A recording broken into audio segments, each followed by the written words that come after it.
Dalam banyak hadis saya hanya diserahkan para ulama itu semusnah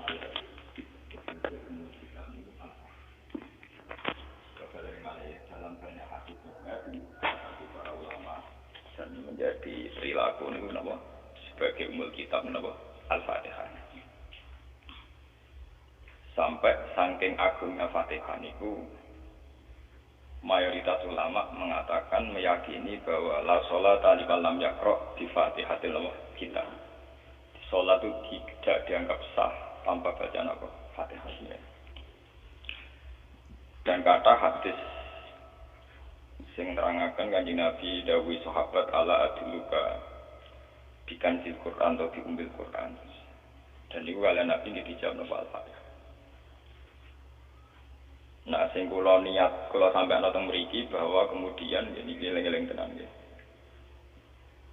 Gairah baca Fatihah atau semangat baca Fatihah itu hilang saat lafaz-lafaz sing menjadi pakem nggih niku ngono nggih. Lafaz-lafaz sing menjadi pakem niku mun menjadi rutinitas.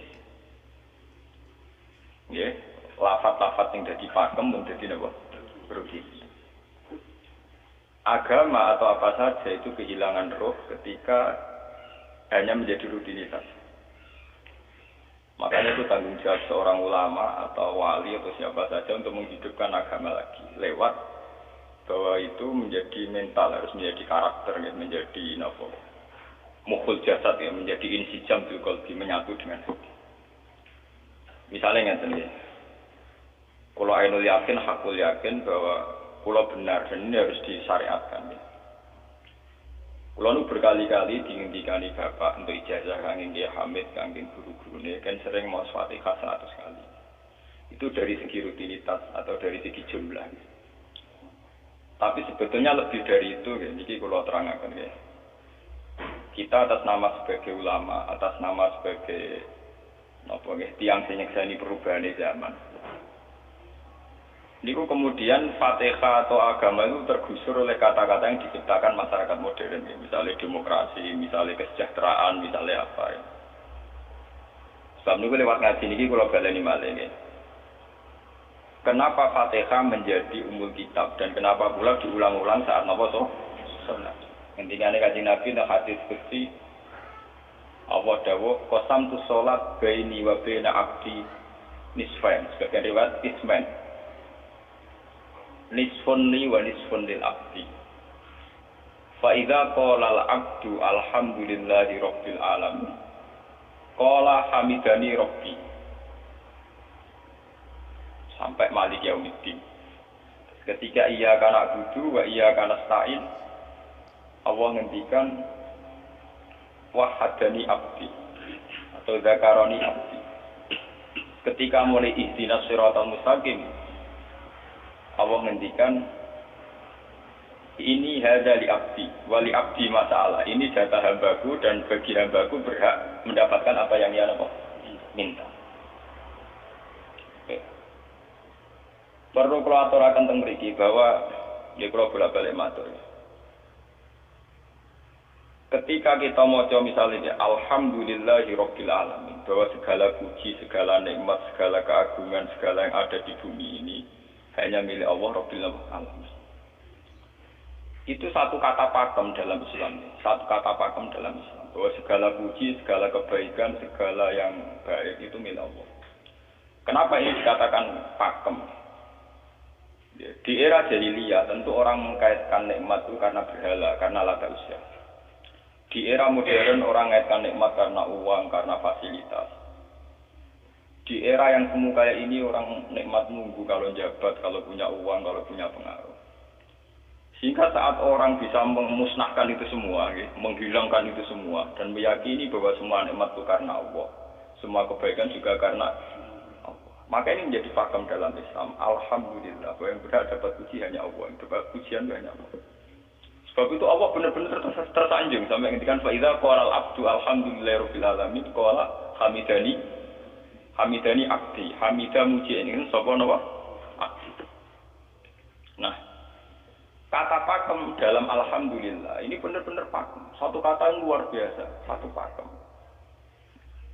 Karena alhamdulillah ini harusnya bisa menghilangkan kesyirikan, kegembiraan di luar karena Allah.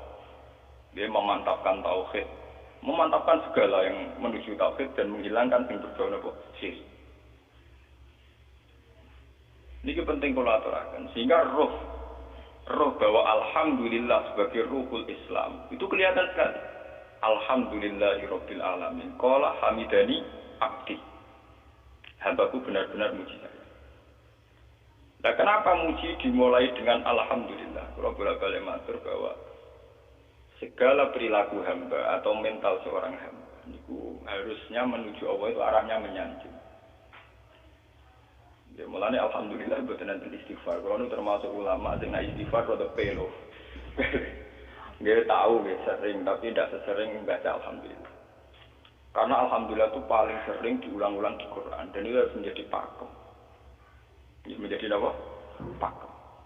Boten hamidullah tapi alhamdulillah amun salah paham.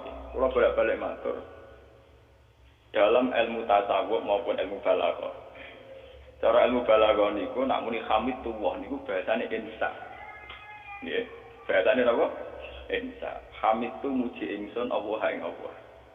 Niku cara balaghah, cara tasawuf. Kowe iku sapa kok nganti muji Allah? Mau muji tenan muji nganti sepi kok. Digale Mustafa menunggu aku hormat bagus Pak. Hormati Mustafa paling sira, paling nyusup. Aduh raja dikekno. Nah, umpama hormat nganti napa? Sepi. Sebab itu di Quran itu tidak ada kata alhamdulillah yang diisnadkan lil mutakallim. Semua Quran, semua hadis itu Nabi tidak pernah mentradisikan misalnya orang sabbah tuwah atau hamidu tuwah. Tapi semuanya dengan bentuk pakem. Itu kalam khobar. Kalam sudah menjadi kalam khobariyah. Alhamdulillah, subhanallah, walhamdulillah. Kenapa demikian? Karena kalau hamid tuwah, saya muji Allah. Umpama kowe muji tenan, muji nganti. Jadi kalau dalam rasa balaghah itu misalnya sampean muni, Sultan adalah orang agung. Dengan mengatakan saya menghormati Sultan. Itu beda sekali. Kalau saya menghormati Sultan artinya saya pribadi menghormati Sultan, mbok wong liya. Atau kowe menghormati Sultan orang menghormati nganti sepi. Beda kalau dipakemkan. Dipakemkan gini, Sultan adalah manusia agung. Itu semua orang yang menyalahkan Sultan itu salah. Kalau buatan Republikan, buatan Sultan ini maksud kula niki bahasa.